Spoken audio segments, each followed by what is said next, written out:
Hi folks, this is Andrew, and in this video we're going to look at the posterior compartment of the leg. So remember, anatomically the leg just refers to below the knee joint. Yeah, above the knee joint it's the thigh, the whole thing is the lower limb. Okay, so leg specifically just below the knee joint. Yeah, and remember your thigh and your leg, there are three muscle compartments in each. In your thigh it's anterior compartment, posterior compartment and medial compartment. In your leg it's again anterior and posterior, but then lateral compartment. Okay, so just keep those clear in your head. In this video we're going to be talking about the posterior compartment of the leg, so below the knee. All right, not too bad this one. I find the muscles of the leg they're definitely better than the upper limb. I would say. So this should be okay. We'll have some fun with this one. I'm quite looking forward to this one. So let's talk about the basics to build on for posterior compartment of the leg. So the things to take away is, number one, posterior compartment of the leg, the functions are plantar flexion of the ankle, which is true flexion of the ankle, yeah, and then also inversion of the ankle, which is turning the soles of your feet inwards.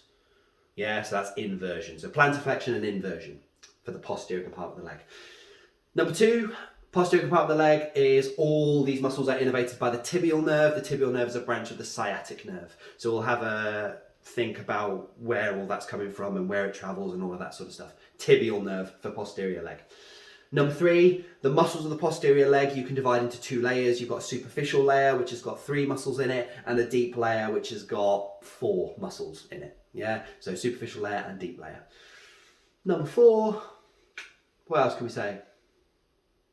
All of your superficial posterior muscles are all going to insert onto the calcaneum. Yeah, they're going to insert onto your heel bone. Yeah, you're looking for the Achilles tendon for those superficial posterior muscles. So they all have a common insertion site on the calcaneum. And then finally, number 5, for your deep posterior leg muscles, the place to look for them is your medial malleolus of the ankle. Yeah, the bony bit on the inside of the ankle. Okay, and that's a general theme for these leg muscles. Not just the posterior compartment, but for all the compartments. Looking for the muscle bulk, the actual muscle tissue of these muscles can sometimes be quite difficult. Your best bet is actually to look for the tendons as they cross the ankle.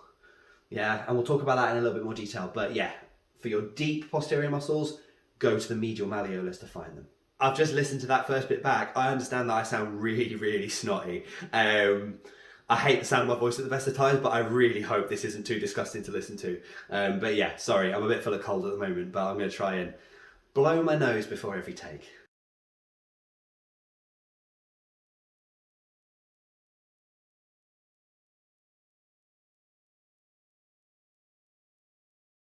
Okay, so just a very quick message about function.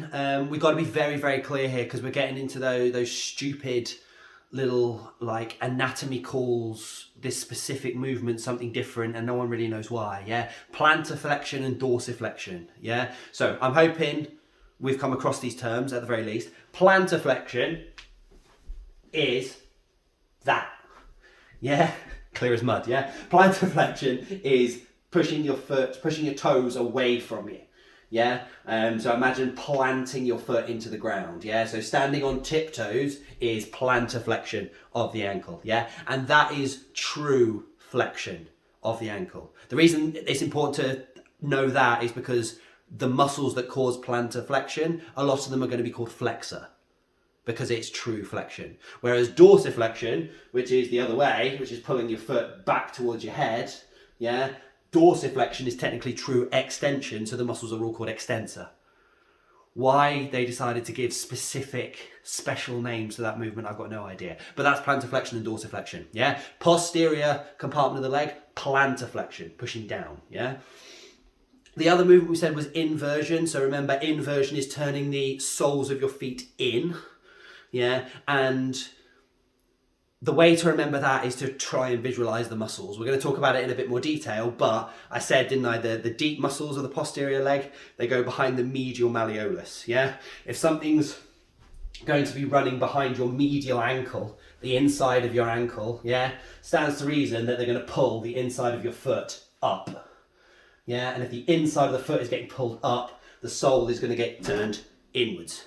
So that's inversion, okay? Plantar flexion, inversion, okay?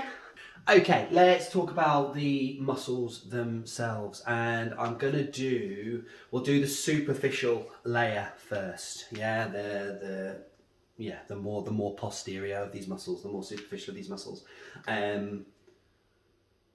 3 muscles in this group to be aware of, and we'll put their names on the board in a second. First things first, a little bit of the bony anatomy, just to make sure we're all happy with where these muscles are all going to be coming from and to, yeah? So this is a posterior view of the leg, yeah? So we've got the distal end of the femur up here, so these are going to be the 2 femoral condyles, yeah? With that being the lateral femoral condyle, this being the medial, so lateral is this side, medial is this side, yeah. This is going to be the knee joint. This is the proximal end of the tibia, so this would be the tibial plateau. Head of the fibula, and then you've got the tibia and the fibula coming down here. Of note, on the posterior side, because this is looking at the back of these bones, isn't it, yeah? A key landmark to be aware on your posterior tibia is that there is a line that sort of extends from the lateral condyle of the tibia sort of across towards the medial midshaft. This dotted line here is known as your soleal line. Yeah, again, it's one of those that sometimes it's there on actual bones, sometimes it's not. It can be quite subtle, but have that sort of theoretical understanding of where roughly this is. Soleal line does refer to one of the muscles that we're going to be talking about, which is why I'm mentioning it, yeah? We then go all the way down to the bottom. Obviously, on the lateral side, we've got the lateral malleolus, which is formed by the distal end of the fibula. And then we've got the medial malleolus on the medial side, which is made up of this sort of distal bony landmark of the tibia, yeah? Lateral malleolus, medial malleolus, and they're the bony bits of your ankle, okay? Technically, the bone of the foot that contributes to the ankle joint is the talus, and then immediately underneath the talus is the bone that makes up our heel, which is our calcaneum or our calcaneus bone, yeah? So that's the sort of arrangement that we've got here looking at the posterior leg, okay? So, if we talk about the superficial muscles first, there are 3 muscles in this group, and the 3 muscles are, let's do gastrocnemius, plantaris, soleus, okay? And that is the order from superficial to deep. Yeah, the most superficial muscle is gastrocnemius. You take gastrocnemius away, you'll see plantaris. You take underneath plantaris, you'll see soleus. You'll see soleus regardless. But yeah, that's the order from superficial to deep, okay? And various different ways to remember that. Some people, I think, use gardener's plant soil to remember that. I think I had like 2 gastroenterologists fighting over a house plant in front of their solicitor back when I was in my phase of doing like memory palace shit and all that sort of stuff. But it's whatever works for you, yeah? Gastrocnemius, plantaris, soleus from superficial to deep, okay? And we're actually going to build the muscles up in reverse order. So we'll do soleus first, then put plantaris on top of it, then gastrocnemius on top of that, okay? So let's start off with soleus. Soleus apparently refers to fish. You know how sometimes understanding why an anatomical structure is named the way that it is can be really, really useful. Because that's why it's called that. Yeah, that makes a load of sense. Sometimes you're still left none the wiser. Apparently, soleus looks like a fish. Okay, so soleus, big, wide, flat muscle, yeah, which I guess is where the fish sort of shape comes from. Potentially have made the connection that part of our origin for soleus has to be the soleal line, yeah? So part of this muscle is coming off this line here, yeah? And actually, because it's such a wide muscle, elements of soleus are also going to be coming off the fibula as well. So parts of the posterior head of the fibula and a good deal of the posterior sort of neck and proximal shaft of the fibula as well, yeah? So this is going to be the origin of soleus. Note below the knee joint. Soleus does not act on the knee. It can only act on the ankle. Okay? And then once the muscle's formed, it then does form this sort of big, sort of wide, sort of, fish shape, coming all the way down here. And then we'll eventually go down to insert onto the back of the calcaneum, the back of your heel. Okay? So this is all soleus. Nice big chunky muscle, because plantar flexion, standing up on your tiptoes, is actually a very, very important movement for bipedal animals that are designed to run. You think that pushing yourself off, that plantar flexion of the ankle, big powerful movement, which is why we've got big powerful calves. So that's soleus, coming off your soleal line of the tibia and your proximal head, neck, shaft of the fibula, all the way down to insert onto the back of the calcaneum. And we'll talk about the tendon that this forms in a second. Okay? Next up, we've got plantaris. Now, if soleus is big and strong and chunky, plantaris is absolutely pathetic. Probably the winner of shit muscle of the week. It barely does anything. And I think it's potentially one that some people don't have it, as a natural variant, and I don't think they miss it if you don't have it, okay? But we should talk about it because it's the textbook standard. So plantaris technically comes from above the knee. So you could make the argument that plantaris does have some action on the knee. Remember, if it's posterior to the knee, it's going to be flexing the knee when it contracts, isn't it? Going to be pulling this backwards to flex the knee, okay? So the origin of plantaris is somewhere round about up here. So we're on the lateral side of the femur. These dotted lines here are going to be your medial and your lateral supracondylar lines, because they're above the femoral condyles. And plantaris is sort of roughly coming off the lateral supracondylar line. Okay? The muscle bulk of plantaris then is only going to be a couple of centimeters long. It's literally just going to be sort of like this. That's it for plantaris. Okay? But then what plantaris does is it forms this really, really long tendon, which basically snakes down over the top of soleus, crossing from the lateral side to the medial side, to then again insert onto the back of the calcaneum, just medial to where soleus is inserted. Okay, so that is plantaris. Tiny, pathetic little muscle bulk, nice long ribbony tendon over the top of soleus. So that's plantaris. And broadly speaking, it's going to have a very weak role to play in plantar flexion of the ankle. It's also going to have a very, very weak role to play in flexion of the knee. Okay, because it crosses both of these joints. Okay, and that's plantaris. Last but not least, we've got gastrocnemius. So gastrocnemius is when in doubt, any question that requires where the answer is plantar flexion of the ankle or posterior compartment of the leg or innervated by the tibial nerve, gastrocnemius is the one to go to because it's so obvious to see. It's going to be over the top of all of these, so it's the most posterior of all of the posterior muscles. And gastrocnemius, again, like plantaris, crosses both the knee joint and the ankle joint. So its origin of gastrocnemius is up here on the femur.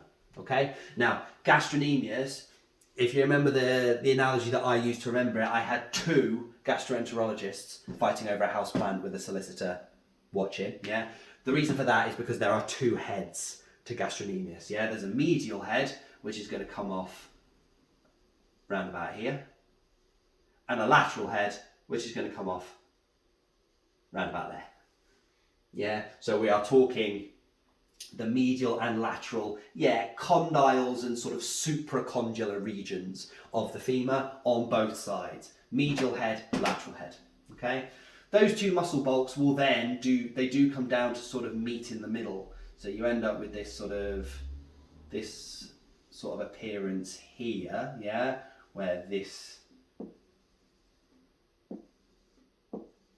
Yeah, so they do meet in the middle once they've formed, yeah? And I'm not going to talk about it in any detail, but this actually makes up the bottom of your popliteal fossa, yeah, the space behind your knee. I'm not going to talk about that, but that's the lower boundary, that's the inferior boundary, the two heads of gastrocnemius. And then once they've come together to form the single muscle bulk, yeah, they are then going to go over the top of everything, over the top of plantaris, over the top of soleus, all the way down to insert onto exactly the same place as soleus. Yeah, so if I just shade all of this in.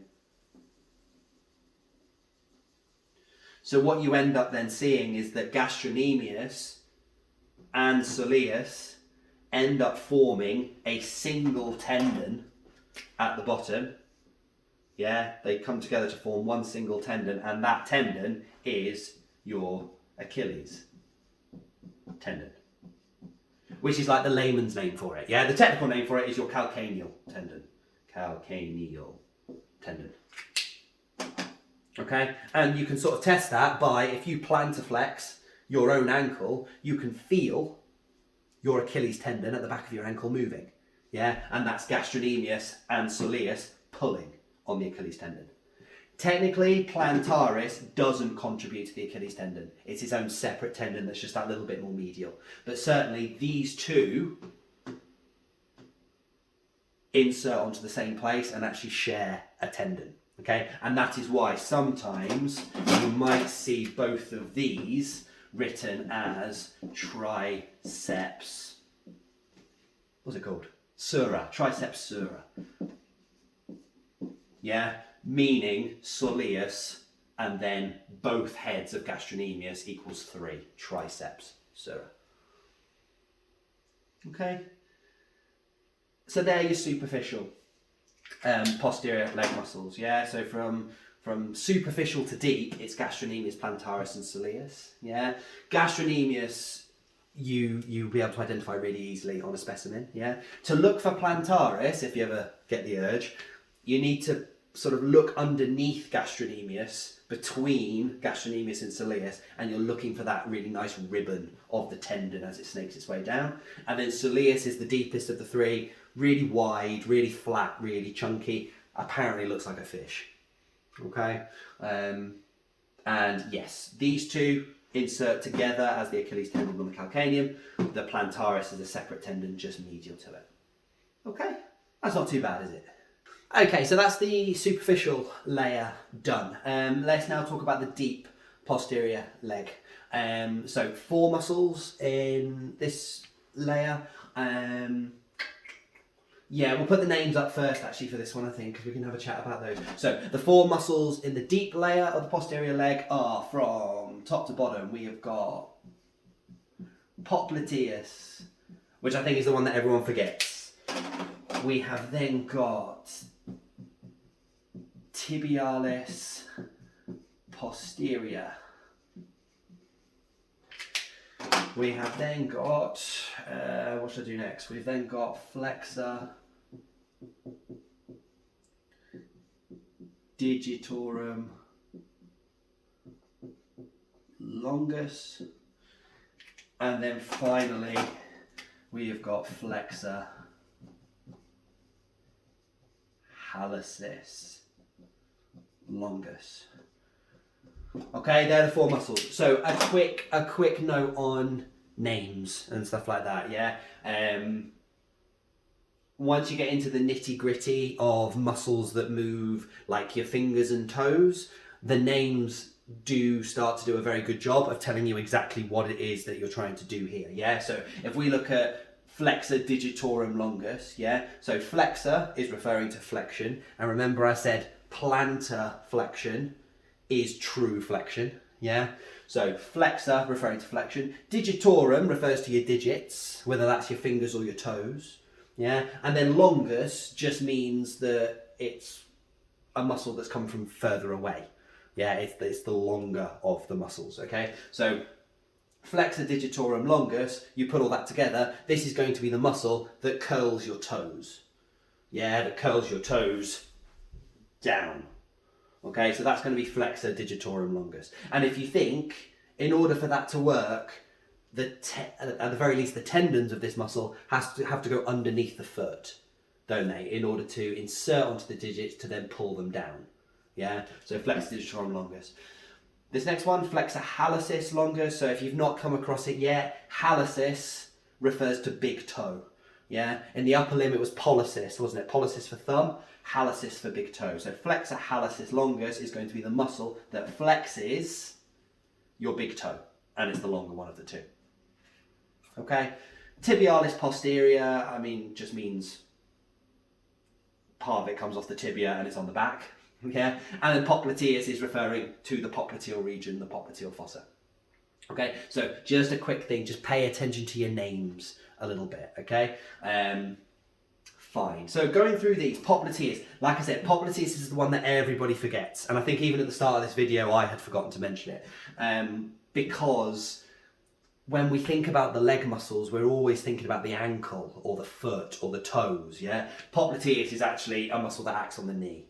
Again, it's a fairly shit muscle, to be honest. It doesn't really do much. But popliteus, its origin is going to be above the knee joint, and its origin is sort of on the lateral femur, sort of the lateral condyle of the femur.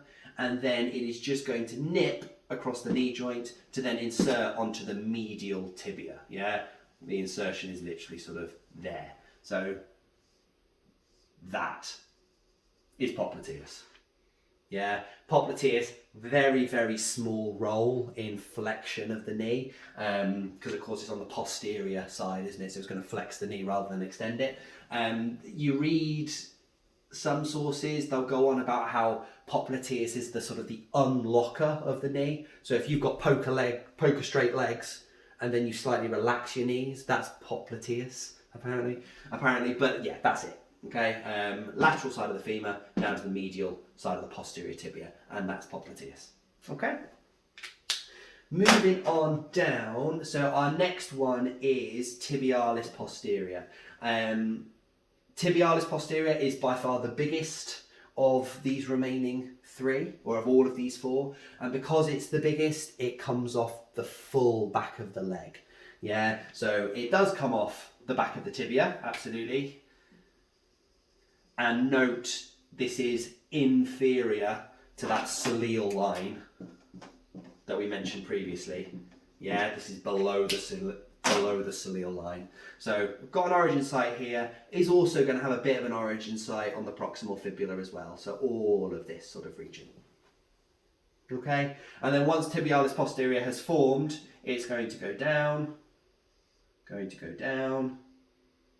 and remember I said right at the beginning that all of these muscles end up drifting towards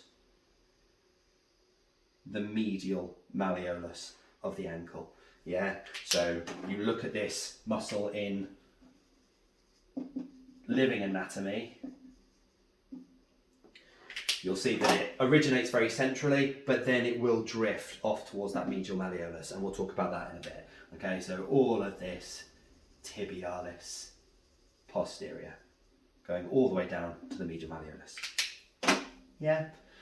Next up, we've got flexor digitorum longus. So flexor digitorum longus, again, comes off, where does it come off? It comes off the tibia. So flexor digitorum longus is going to come off sort of, yeah, it's over the top of tibialis posterior. It's slightly more superficial, yeah, and it's going to be coming off sort of, yeah, this general space below the cilial line again. So it's all round here that flexor digitorum comes off. Yeah, so you'd say the posterior tibial shaft below the cilial line.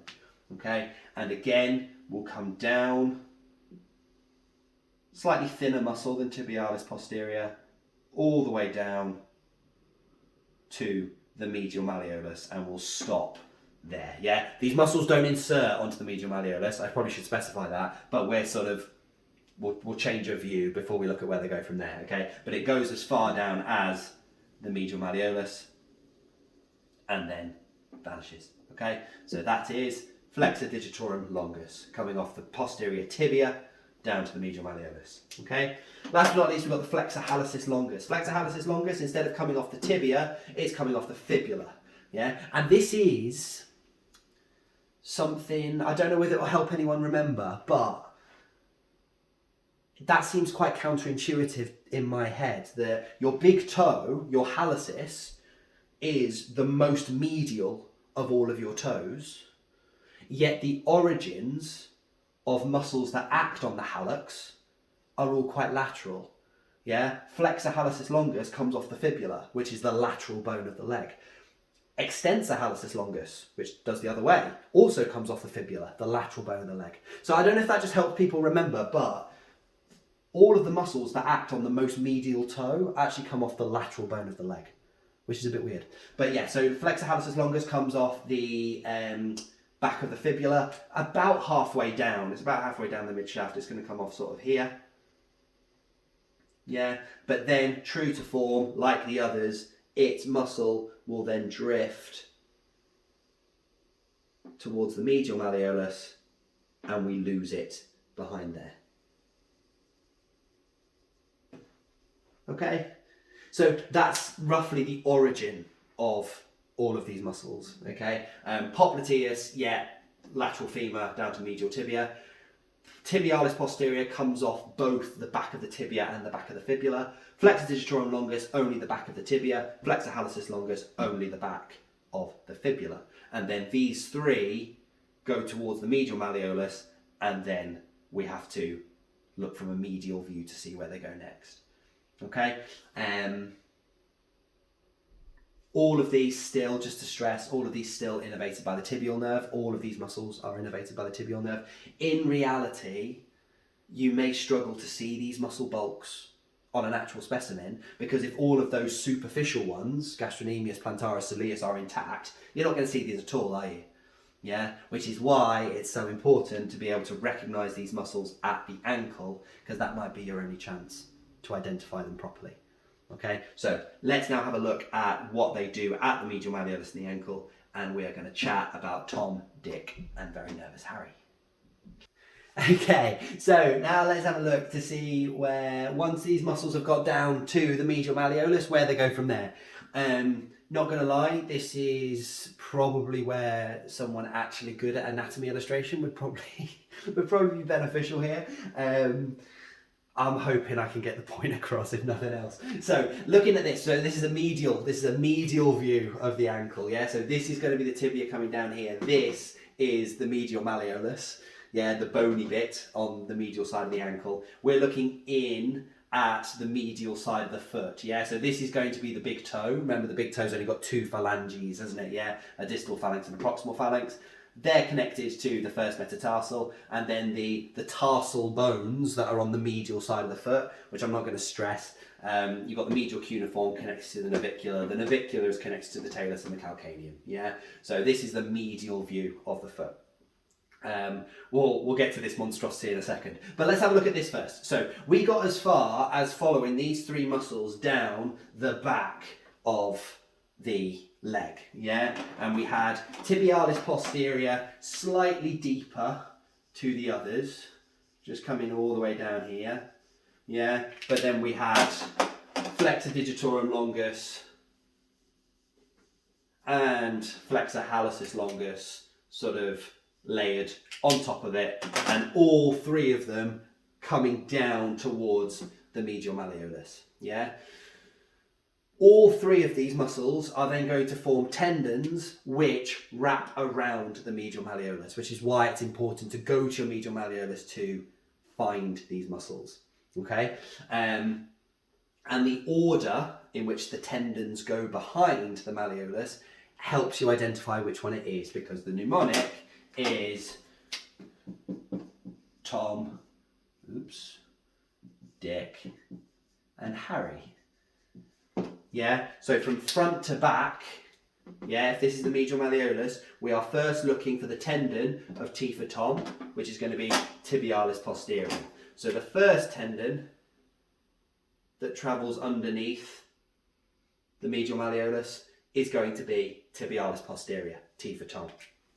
Okay, next is D for Dick, yeah, and the D is standing for digitorum, yeah. So the next one behind the medial malleolus will be the tendon of flexor digitorum longus. And then finally, H for Harry is H for hallucis. Yeah, and there's actually quite a big gap here. Flexor hallucis longus actually goes really quite behind the medial malleolus like that, yeah? But the order is still the same. Tom, Dick and Harry, tibialis posterior, flexor digitorum longus, and then flexor hallucis longus, okay? So if you're ever asked to identify any one of these muscles, for example, in an exam, trying to find the muscle bulk at the back of the leg is going to be really, really tricky. Because they overlap a lot, there might be overlying muscles, etc., etc. But if you go to your medial malleolus and just look for the only 3 tendons that wrap underneath it, wrap behind it, yeah, know your order, Tom, Dick and Harry, and then you can identify them nice and easily. Okay, so this is how these tendons wrap behind the medial malleolus. Okay, and then once they're behind the medial malleolus, all 3 of these are then underneath the foot. Yeah, which is what we want, isn't it? Because we want to be able to pull the foot down. Yeah, so we have to be underneath in order to pull the foot down, plantar flexion. Yeah. While I'm here, obviously because these are all wrapping behind the medial side of the ankle, this is where the inversion comes from. Yeah, because they've all drifted over to the medial side, when all of these muscles contract, they're going to pull the medial side of the foot up. Yeah, which is inversion of the ankle. So that's where the inversion action of the posterior group comes from. It's from these 3 going behind the medial malleolus. Okay? Once we've got here, we can then have a look to see what they do underneath. So, oh Christ. So this is meant to be an inferior view of the foot. Yeah. We've got the calcaneum, the heel bone at the back. And then on the medial side, we've got the navicular, connected to the 3 cuneiform bones. Each cuneiform bone is connected to metatarsals 1, 2 and 3, and then you've got the phalanges. On the lateral side you've got the cuboid bone connected to the 4th and 5th metatarsal, and then you've got the phalanges of the 4th and 5th toes there. Yeah, so this is an inferior view, and all 3 of these tendons have come through on the medial side, yeah, on this side, so then we just need to know exactly where they go. Yeah. Now, digitorum longus and hallucis longus, really nice and easy. Yeah. Flexor hallucis longus is just going to go all the way to the underside of the distal phalanx of the big toe in order to flex the big toe when it contracts. Yeah. So having come through the medial side, it literally just goes straight up there. Likewise, flexor digitorum longus is exactly the same, but just for the other 4 toes, yeah? So it sort of comes more across here, and then we'll just split into 4 separate tendons that will go to the 4 toes to flex those. Yeah, nice and easy. Tibialis posterior is the one that's a little bit trickier when you actually look up, like in your textbooks, and you look at the table of what tibialis posterior inserts to. It's got endless insertion sites. The general sort of idea is that it kind of just inserts onto everything.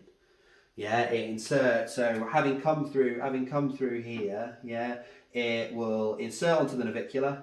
It will insert onto the 3 cuneiforms. It will insert, I think, onto the cuboid, and it will insert onto metatarsals 1, 2 and 3. 2, 3 and 4.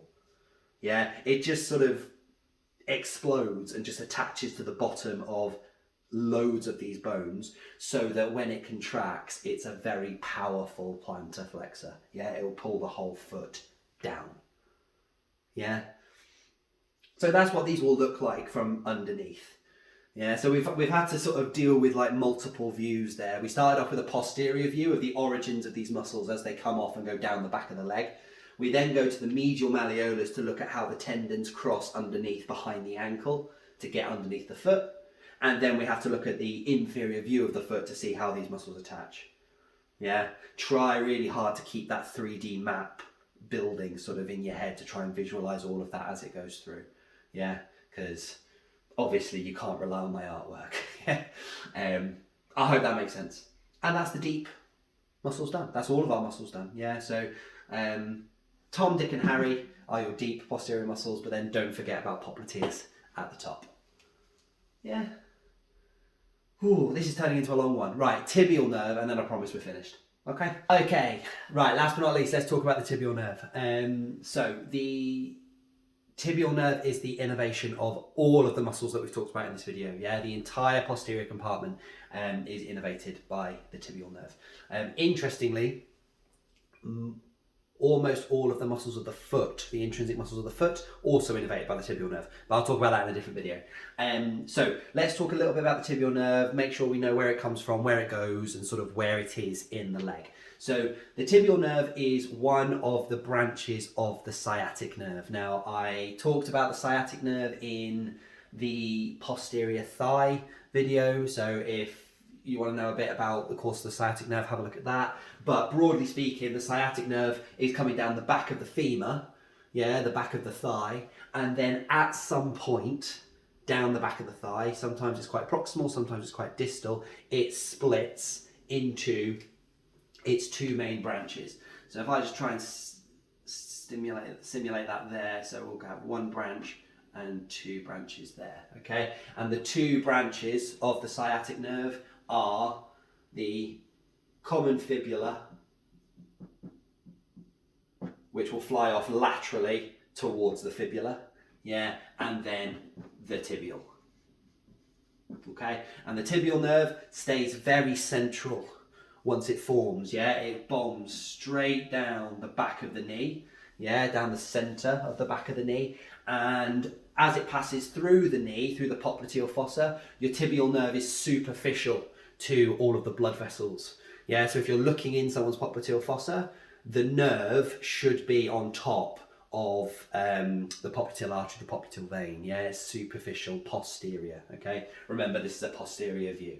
Yeah, so go straight through the center of the popliteal fossa, down to the other side of the knee, and then we'll enter the leg. Okay, now I want you to keep the superficial deep element to this in mind, yeah? We've just talked about a whole load of muscles running down the back of here. Where is the tibial nerve in all of that? The tibial nerve, nice and easy, it is in between your superficial and your deep layers.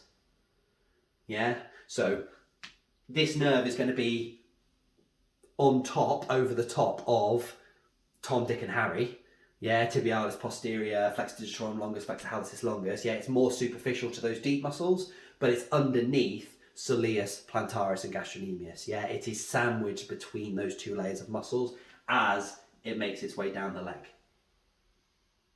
Yeah, it does give off branches on its way down, various muscular branches, cutaneous branches, various bits and pieces. Not convinced that that's really relevant to medical school level, but dive in if you want.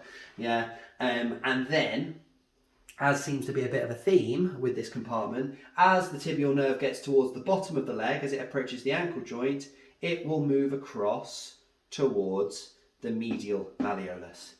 Yeah, and the tibial nerve is another structure that travels behind the medial malleolus in order to get underneath the foot.